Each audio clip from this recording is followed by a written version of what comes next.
Assalamualaikum warahmatullahi taala wabarakatuh. Jumpa lagi di Ubit Datuk Soy Channel. Baik, rakan-rakan semua, semoga rakan-rakan dan sobat-sobat semua berada dalam keadaan sehat walafiat. Amin, dan dipermudahkan segala urusan.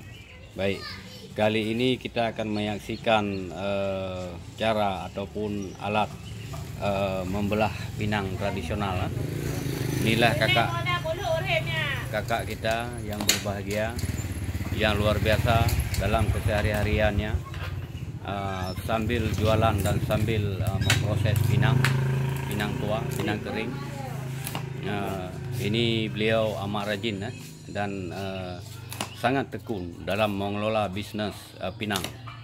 Ini salah satu isteri ataupun bini abang kita, iaitu Encik Ham, yang berada di Kampung Jadabat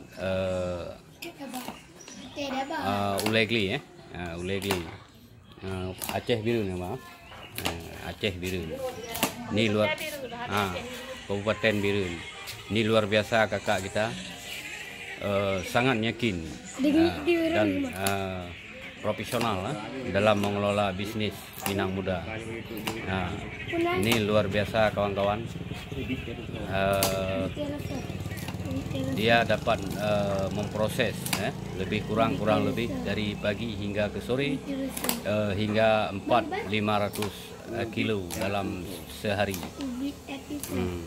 Inilah suasana petang hari ini.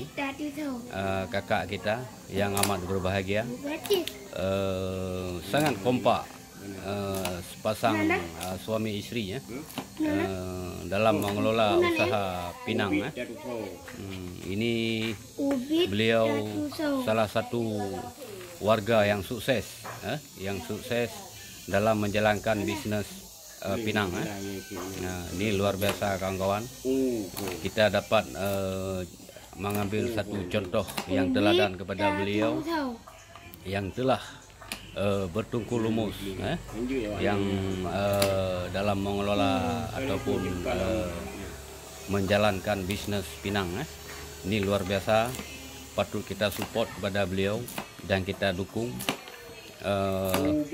Dan kita dapat menyaksikan hari ini, alhamdulillah rakan-rakan. Inilah suasana petang hari ini. Ini salah satu jenis pinang belah, pinang kering, dan kita dapat menengok. Ini luar biasa kawan-kawan. Mungkin kita butuh waktu yang banyak untuk dapat belajar seperti kakak ini, tapi waktu yang sama bagi dia ini hanya hal biasa. Tengok begitu cepat dia punya proses. Ini luar biasa kawan-kawan. Alhamdulillah. Dan kemudian ini stok yang ada di guni. Stok ini. Ini kawan-kawan.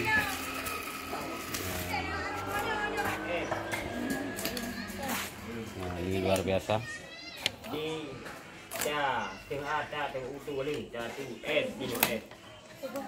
Rekan-rekan semua.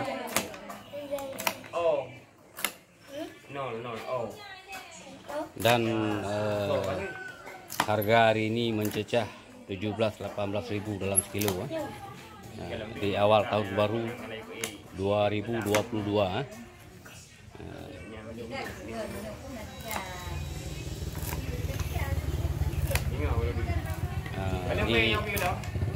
Ini alat diolah sendiri ya.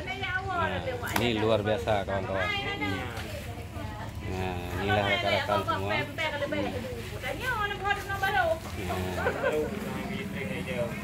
Inilah rekan-rekan, luar biasa.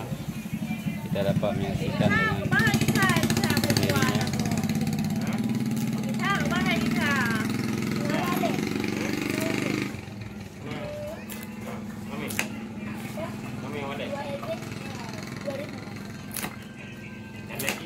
Baik, terima kasih kawan-kawan semua. Mohon dukungan dan subscribe atau like dengan video kali ini. Ini alamat Cik Ham kita. Cik Ham sosok pengusaha Pinang yang sukses, yang itulah. Tengok dia punya gudang dan dia mempunyai tim ataupun staff bekerja. Ini staff ini akan pulang jam 6 sore, jam 6 sore baru selesai.